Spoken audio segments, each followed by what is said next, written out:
to join Auntie Crane for this week's Cat's Whiskers.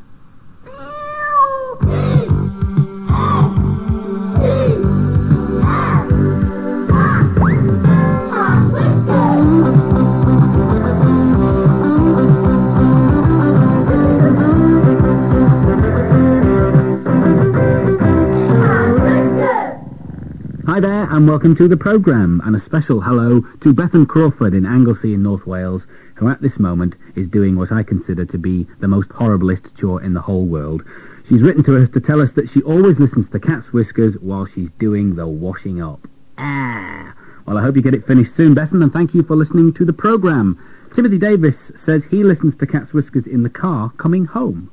Coming home from where? Well, Timothy spends a lot of time, he says, flying radio-controlled gliders with his dad. His dad's built one for him, which is easy to fly, but his dad has a very complicated aerobatic one for himself, which is much more difficult to fly. He says it's very difficult to land, and he keeps having crash landings into stone walls and has to be mended. Well, I'm sure you're better than your dad at flying gliders, Timothy. Thank you for your letter. And evening also to Hannah Jane Coots, who lives in Liverpool. She tells us she has 4 cats. 4. And she also tells us that my brother and I have a radio programme that we do for my mum on Monday mornings. We put it on tape for her. Well, that's how I started my career in broadcasting, Hannah, so who knows, in a few years' time, you could be sitting in this very chair. Tonight you can hear episode 3 of Charlotte's Web, the first part of Paul Copley's African Diary, and Marlene Marlowe continues her investigation of the Puddlethorpe Carnival Coup. But whose head has Marlene discovered?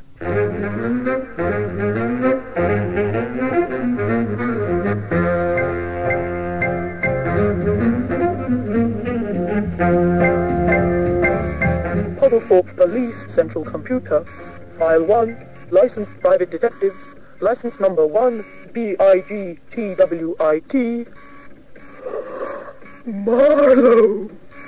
Marlene Marlowe. There was no doubt about it.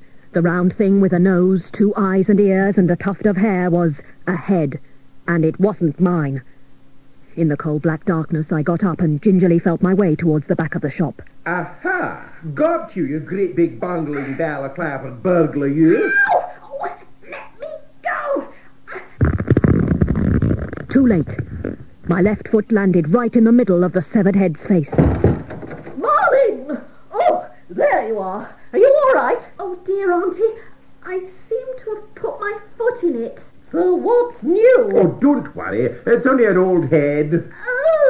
Why, Miss Marlowe, you've gone all green. Yes, matches the colour of her balaclava, doesn't it? And then I noticed. The smashed head hadn't spilt blood and brains, but hundreds of polystyrene chips. It was only a model head, Miss Marlowe. I use them to display fancy dress wigs and hats. I'm McTweed, by the way. Hamish McTweed. Oh, I'm Maud. Aunt Maud. And I'm Marlene Marlowe, Puddlethorpe's most intrepid... Yes, that's enough of all that, Marlene. If you don't mind me asking, Hamish, where are your fancy dress hats and costumes? Stolen. Every one. I had hundreds in here, all ready for various contestants in the Puddlethorpe Carnival Fancy Dress Parade. Even the Carnival Queen's gown has been taken. It's too bad. Sticker Rock's sweet shop next door is the same. Not a thing left. It's all part of the Puddlethorpe Carnival Coup, of course. First the carnival floats at Mad Mike's garage are damaged, then the fancy dress costumes are stolen. But why O'Rourke's stock of sweets? That's a sticky one. And why should anyone want to hijack the carnival in the first place? We'll know that once we found the villainous perpetrator of these vicious crimes. Pardon? The baddie, Marlene. Oh. Wait a moment. We waited a moment. Then we waited another moment. Look! A clue! An appointment card. A dentist's appointment card. Is it? How can you tell? What does it say the time of the appointment is? 2:30. 2:30. 2:30. Still Stephen 1934. You're right. Find out who had a dentist appointment at that time and we found the villain. Come along, Marlene, to the dentist. Good afternoon. I wonder if you can help us. Drilling, is it you want? Or polishing? You must have a very painful tooth, miss. No, I haven't. Anyone who wears a balaclava in midsummer must be suffering. I'll get you into the dentist's surgery straight away. Who would you prefer, Mr. Black or Mr. Decker?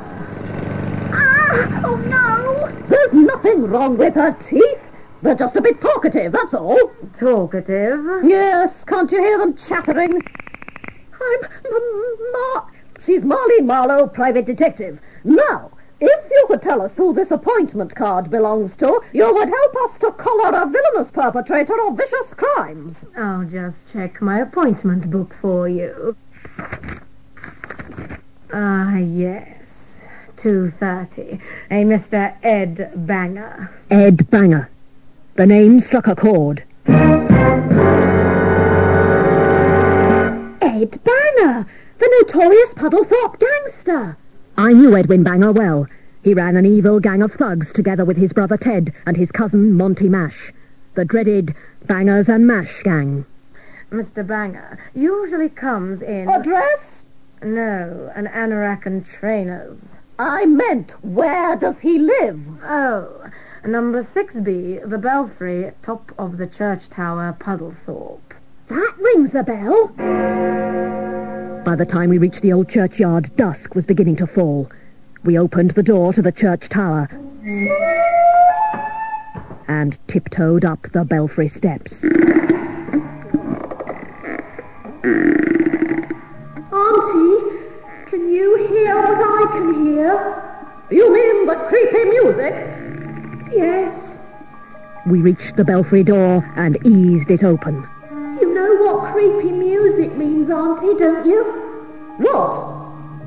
It means we're going to come face to face with a really evil villain. Ah, Miss Marlowe and the old lady. So pleased you found us. You know my minder, Barry Bone Crusher Bates? I hate private detectives, don't I, boss? You eat private detectives is the correct grammar, Bone Crusher. Yeah. Miss Marlowe, no doubt you're wondering why I slashed all the tyres on the folk lorries and stole all the fancy dress costumes and the sweets. Well, we are particularly puzzled by the sweet shop robbery. Why steal all those sweets? Try asking Cheryl Simpkins, the Carnival Queen. Or should I say, ex-Carnival Queen? You'll never stop the carnival. Well, of course I won't. The carnival will go ahead. But the only entries in the best decorated float contest will be my lorries. And the only entries in the fancy dress parade will be me and my gang. Every single prize will be mine. Mine! Yeah. Sorry, boss. Not if we have anything to do with it, you won't. But you won't have anything to do with it, Miss Marlowe. Tie them to the clappers of the bells, Bone Crusher. Boss. Miss Marlowe, the bell ringers arrive for their practice in 15 minutes. As soon as they pull on the rope, you will hit the side of the bell. And when they let go, your aunt will hit the other side of the bell. So that after a couple of minutes, you'll be going like the clappers. Yeah. Oh, sorry, boss. Goodbye, Miss Marlowe. I can see that my little plan is going to be a resounding success. It was a desperate situation. Aunt Maud and I were strapped around the bell clapper with no visible means of escape. All I had on me was a tube of suntan lotion, and all Aunt Maud had on her was, well, her set of false teeth. It looked from where I was hanging as if Marlene Marlowe, private detective, was soon going to end up a gonger.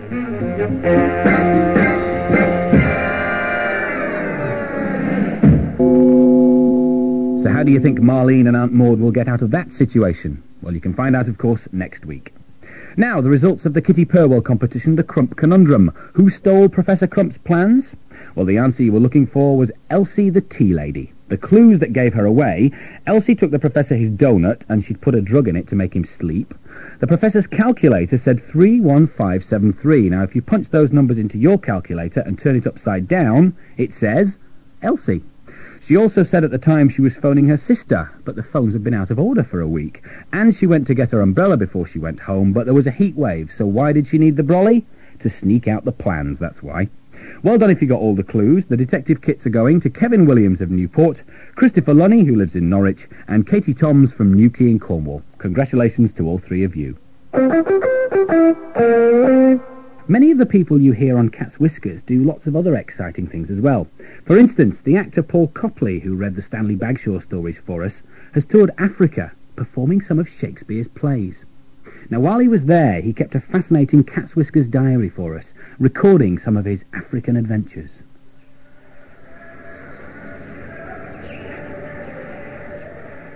Dear Cat's Whiskers, May the 7th, and still in Addis Ababa, Ethiopia. I'm supposed to be in Khartoum tonight, but because of a massive dust storm called a haboob in northern Sudan, the flight was delayed 24 hours.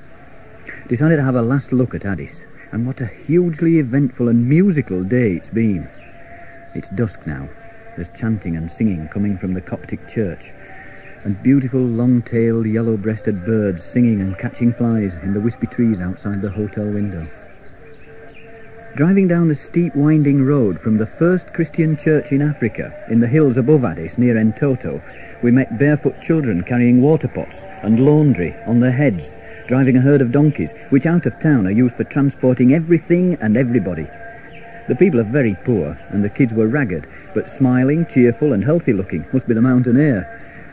Down in the city we saw much less fortunate children, begging in the street, dressed in rags. This is very distressing, and I gave them what I could. In the Mercato area, the biggest market in Africa, I was bombarded with the colours of fabrics for sale, glittering wedding dresses, woven patterned mats and wall hangings, and there was a smell of spices, bright orange and deep brown in the sun, the clatter of pots, braying of donkeys, hooting of taxi horns, and the chatter of people, brightly dressed, many in ordinary Western clothes, but often carrying their wares and purchases on their heads in a very stately fashion. I ate ingera, the national food, its thin, grey, spongy bread rolled up in wads. Then I came across a street musician playing a masinko. It's a kind of boxy violin, played vertically with the sound box balanced on the leathery little man's bony knee.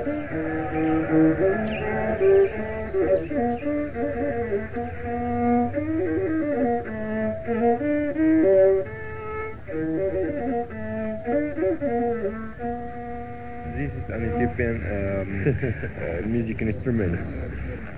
As you saw, it has a string. Seemingly violin. Is the gentleman a musician? Yes, he's a professional musician in our...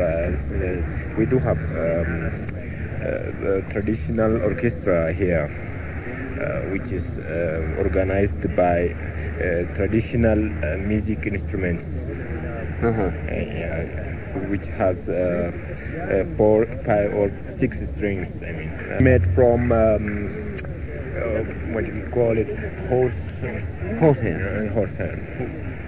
ነው የሚሰራበት። እሱንማ ግምቱ እንደማይታወቅ ያውቁታል። ይሄ ደግሞ ድምፅ መስጫው የዚህ አይነት። Can you thank him very much for us? በጣም አመሰግናለሁ።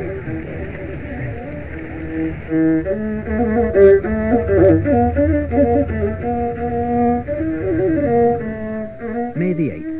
I finally made it to Khartoum, although we landed in a kind of yellow fog, the last of the haboob. And the heat at midday was like standing behind a hot jet engine blasting dust at you. There were sand drifts in the streets.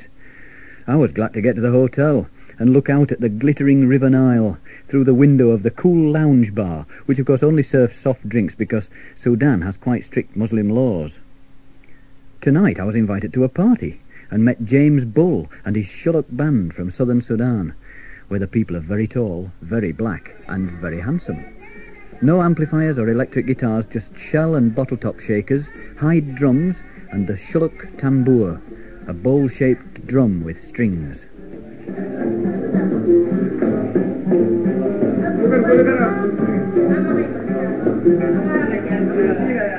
My name is called James Bull. Hello, James.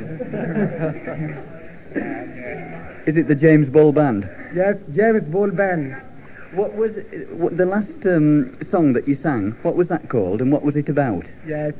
This song is called by the love that called love, or what I for loving, for the young, and after that there is songs for the country also. We can call about our places called Upper Nile forever.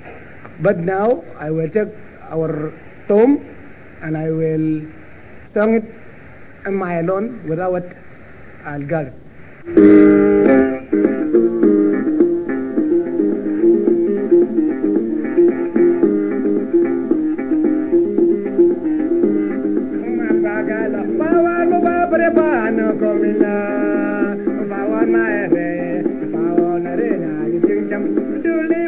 As you know, Sudan is an amalgamation of more than 400 ethnic groups.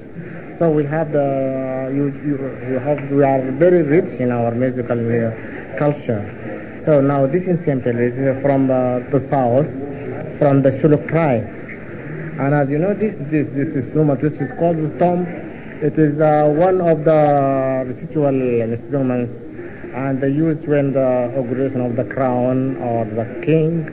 The rest of Shuluk, they used to really, it is a court instrument. So in the far history, they used to make it to entertain the rest of the Shuluk. I mean, the king of the Shuluk. They love their country. The Shuluk. Yeah, and they think it is the green land and all the rivers, and they hope very soon to come back home. This is the meaning of the song. Yeah.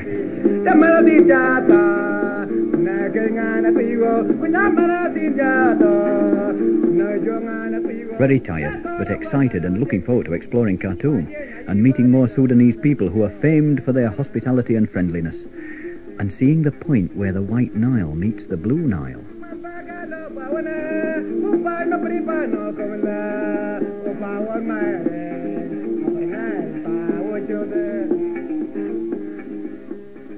Well, I'm looking forward to that, and you can hear more from Paul's Cat's Whiskers diary next week. If it's your birthday this week, I'm sure you're looking forward to the birthday list. I know I am. Africa seems like a good word, so we'll go with that. A-F-R-I-C-A.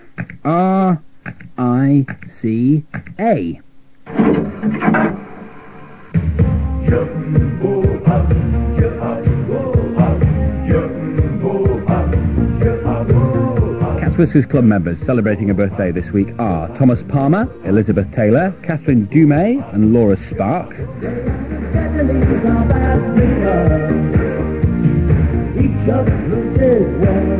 Rosemary Ashley, Sarah Gibbs, Thomas Laxton, Daniel Bernstein, Angela, Matthew and Stephen Clark, Nicola Brixey and Catherine Cecil.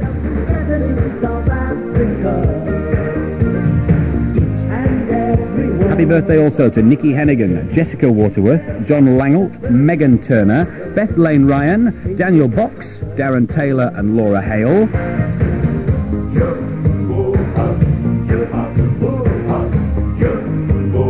Mustn't forget Zoe Goodwin, Catherine Macaulay, Christopher Evans, Marcus Old, Claire Summers, Philip Myers, Daniel Cullen and Guy Davey.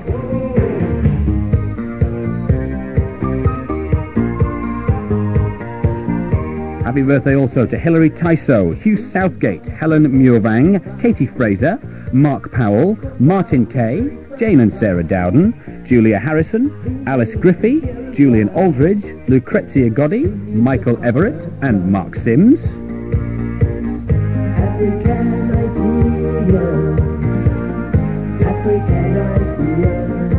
Jason Lee's celebrating this week, so is Laura Whitby, Erica Davies, Jennifer Bowden, James Oliver, James Willis, Rebecca Turner.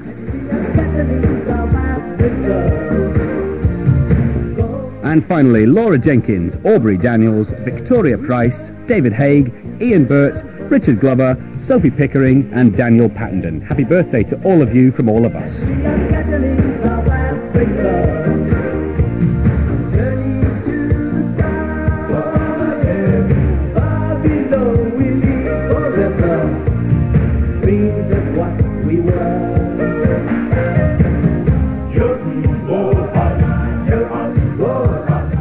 Birthday list done then. Time to push the Purlitzer to find out who's won the t-shirts.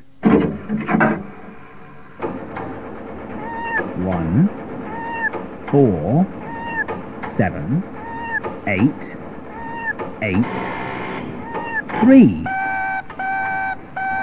147883. That's the membership number of Christopher Evans. And Christopher, you're celebrating your 11th birthday tomorrow, aren't you? May the 28th. So a very happy birthday to you. We will send you a Cat's Whiskers t-shirt just as soon as possible.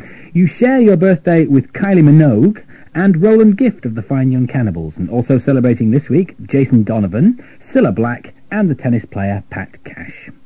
Now on Cat's Whiskers, time for episode 3 of Charlotte's Web.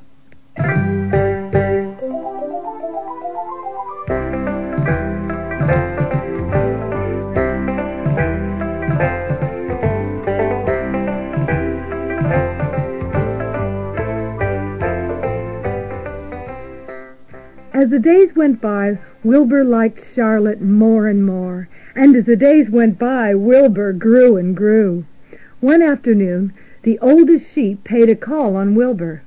"Hello," she said. "Seems to me you're putting on weight." "I don't like to spread bad news," said the sheep, "but they're fattening you up because they're going to kill you." "They're going to do what?" shrieked Wilbur. "Kill you. Turn you into smoked bacon and ham," continued the sheep. "Almost all young pigs get murdered by the farmer as soon as the really cold weather sets in." "Save me! Oh, somebody save me!" screamed Wilbur. "I don't want to die!" "Be quiet, Wilbur," said Charlotte. "I can't!" cried Wilbur, racing up and down. "I don't want to be killed! I want to stay alive right here with all my friends!" "You shall not die," said Charlotte briskly. "Who's going to save me?" cried Wilbur. "I am," said Charlotte. "How?" asked Wilbur. "That remains to be seen. But I am going to save you, and I want you to quiet down immediately. Stop your crying. I can't stand hysterics." A few days later, Fern and Wilbur were watching as Charlotte busily made repairs to her web. "I could spin a web if I tried," said Wilbur, boasting. "I've just never tried." "Let's see you do it," said Charlotte. Fern chuckled softly. "Okay," replied Wilbur. "You teach me, and I'll spin one. How do I start?" "Well," said Charlotte, smiling, "climb to the highest place you can get to, make an attachment with your spinnerets, hurl yourself into space, and let out the drag line as you go down." "What I need is a piece of string," said Wilbur cheerfully, and he walked out into his yard. "You there, Templeton?" he called. The rat poked his head out from under the trough. "Got a little piece of string I could borrow?" asked Wilbur. "Yeah, sure, replied Templeton, who saved string. "No trouble at all." He crept down into his hole, pushed the rotten goose egg out of the way, and returned with a piece of dirty string. Wilbur examined it. "That's just the thing," he said. "Tie one end to my tail, will you, Templeton?" Templeton did so, and Wilbur climbed to the top of the manure pile. "Everybody watch!" he cried, and he threw himself into the air head first. The string trailed behind him, but as he had neglected to fasten the other end to anything, it didn't really do any good, and Wilbur landed with a thump. Charlotte laughed so hard her web began to sway. "You can't spin a web, Wilbur." "But you don't need a web. Zuckerman supplies you with 3 big meals a day." Wilbur sighed. "I guess I was just trying to show off," he said. "I'm getting sleepy, Charlotte. You carry on mending your web, and I'll just lie here and watch you. It's a lovely evening."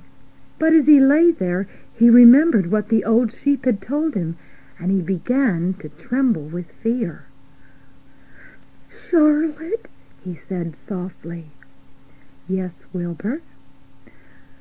"Were you serious when you promised you would keep them from killing me? I was never more serious in my life. Well, how are you going to save me? Asked Wilbur. Well, said Charlotte vaguely, I don't really know. I'm working on a plan. That's wonderful, said Wilbur. Have you got very far with it? Is it coming along pretty well? Oh, it's coming along all right, said Charlotte lightly.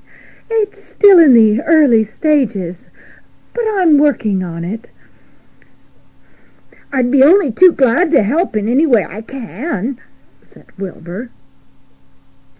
Well, replied Charlotte, you must build yourself up. Plenty of sleep, chew your food thoroughly and eat it all up, keep fit, and don't worry. That's the way you can help. Understand? Yes, I understand, said Wilbur. Go to sleep then, said Charlotte. Sleep is important. Wilbur closed his eyes.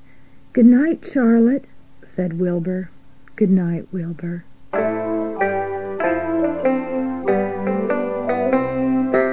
Day after day, Charlotte waited for an idea to come to her. Finally, one morning, "Why, how perfectly simple," she said to herself.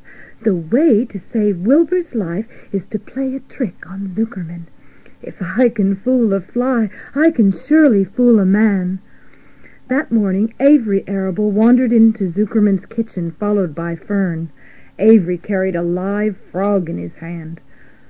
"Look at my frog," said Avery, placing the frog on the draining board. "Take that thing out of here," said Mrs. Zuckerman. The children ran out to the pig pen. Wilbur heard them coming and got up. Avery noticed the spider's web, and coming closer he saw Charlotte. "Hey, look at that big spider," he said. "It's tremendous." "Leave it alone," commanded Fern. "You've got a frog. Isn't that enough?" "That's a fine spider, and I'm going to capture it," said Avery, and picked up a stick. "You stop it, Avery!" cried Fern. Avery put one leg over the fence of the pig pen. He was just about to raise his stick to knock Charlotte off when he lost his balance. He swayed and toppled and landed on the edge of Wilbur's trough. The trough tipped up and then came down with a slap. The bad egg was right underneath. There was a dull explosion as the egg broke, and then the air was filled with a horrible smell.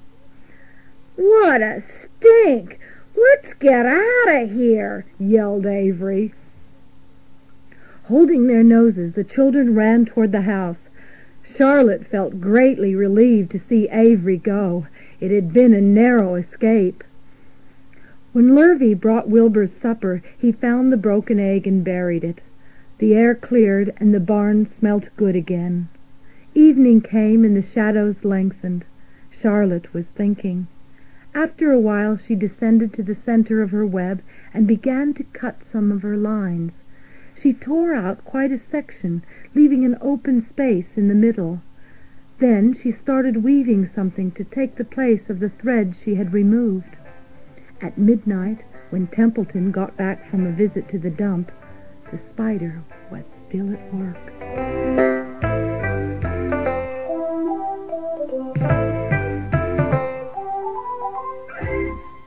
Charlotte's Web will continue next week, along with the second part of Paul Copley's African diary called Whirling Dervishes. Marlene Marlowe will continue to investigate the Puddlethorpe Carnival Coup, and I hope you will continue to listen. Until next Sunday, just after 7 on Radio 4, have a good week. Bye-bye.